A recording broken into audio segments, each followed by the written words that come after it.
birth dates, systems, and identity. What scripture shows about separation.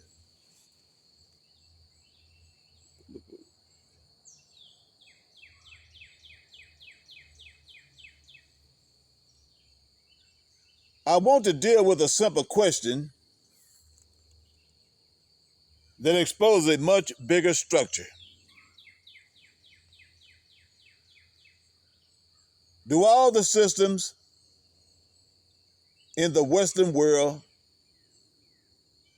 require you to have a recorded birth date? The answer is yes. Every major Western system requires it. Not because a human being needs a birth date to exist, but because the system needs it to function.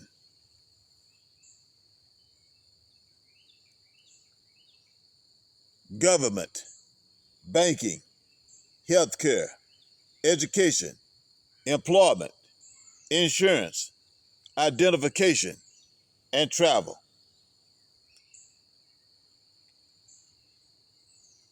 Every one of these systems requires a birth date as the anchor of your administrative identity. You cannot buy, sell, work, travel, or participate in these systems without it.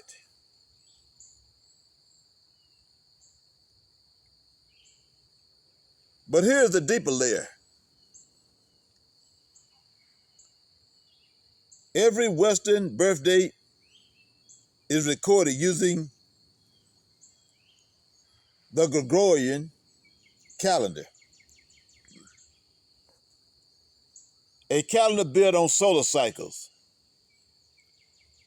equinoxes, solstices, and Roman naming conventions.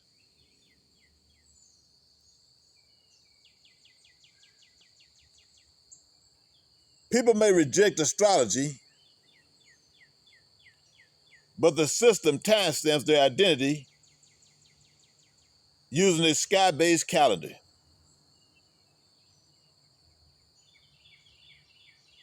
That's not a belief issue.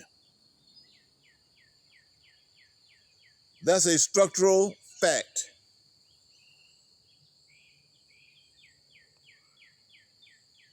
This creates a contradiction. People say they don't follow the sky,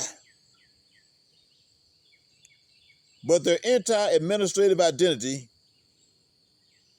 is tied to a sky-structured system. Not spiritually, not intentionally, but structurally.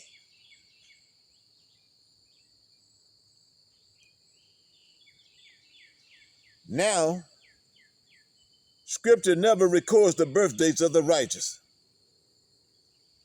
Not Abraham, not Moses, not David, not the prophets, not the apostles, not even Jesus. The biblical world used land-based agricultural timekeeping, not the fixed solar calendar used today. That's a different identity system.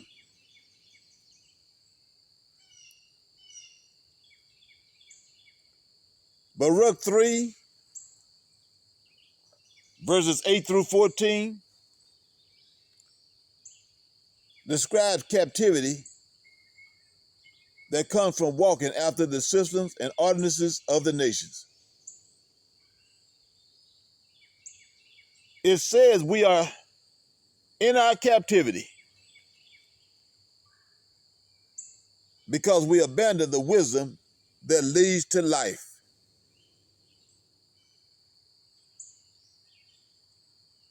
That's not physical change.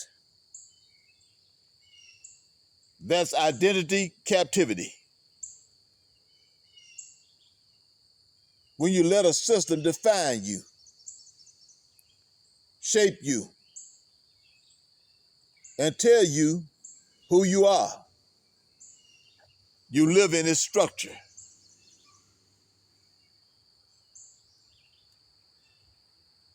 Wisdom of Solomon 14, verses 11 through 31,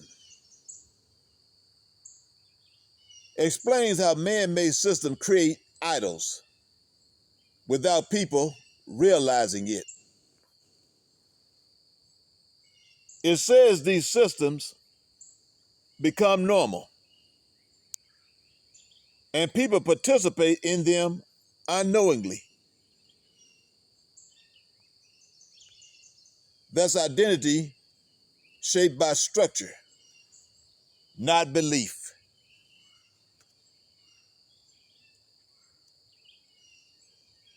1 Timothy 6:10 says, the love of money is the root of all evil. That means the root of systemic evil is economic.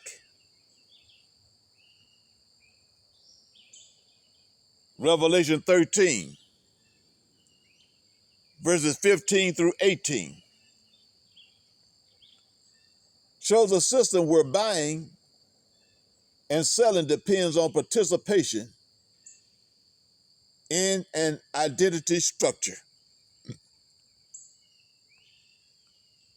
It doesn't describe a device. It describes economic pressure. A system that requires identity for access. And in the Western world, you cannot buy or sell without a birth date. That's not spiritual belief. That's administrative reality.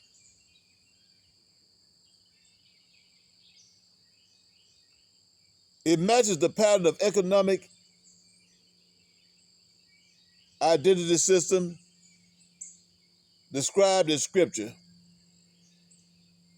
without claiming fulfillment.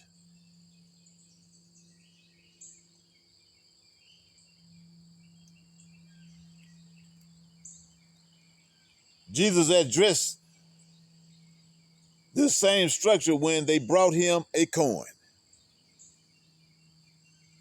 He asked,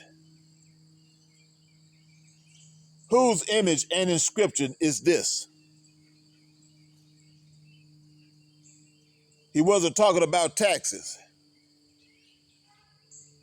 He was exposing identity. The coin carries Caesar's image, Caesar's inscription, and Caesar's authority. Jesus separated the two identities. Render unto Caesar what is Caesar's, and unto God what is God's.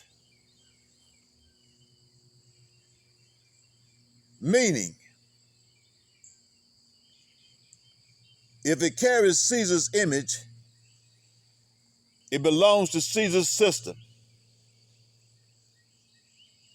If it carries God's image, it belongs to God. That's administrative participation versus identity allegiance.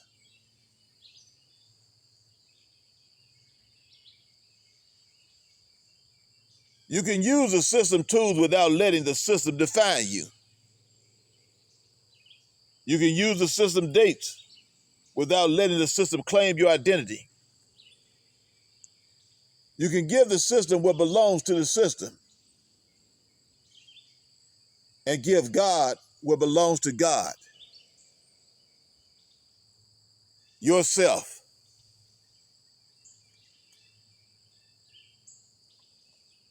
Second Corinthians 6, verse 17 says,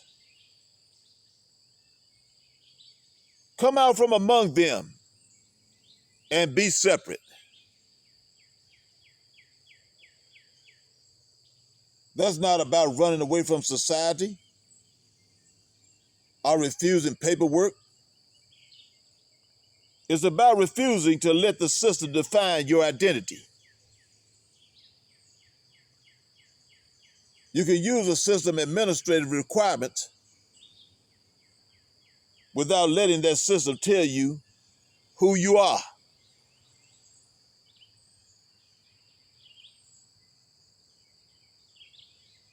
And Isaiah 55 shows the other side.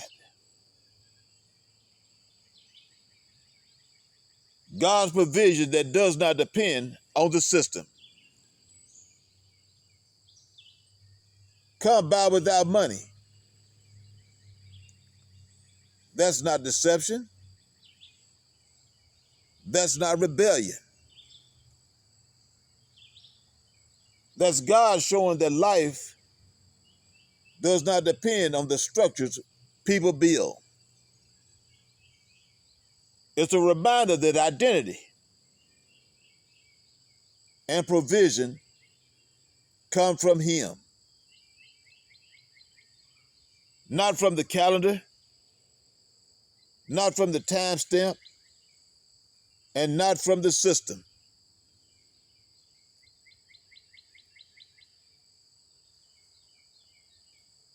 So here's the point,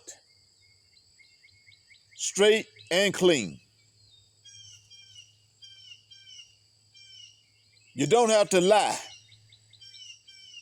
You don't have to hide. You don't have to fight the system.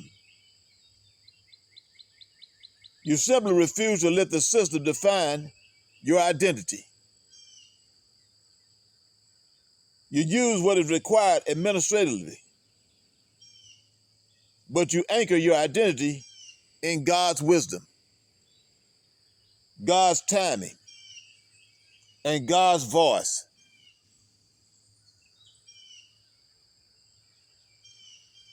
That is the separation Scripture talks about. That is the reversal of captivity in Baruch 3. That is the clarity Jesus taught with the coin. And that is the freedom Isaiah 55 describes.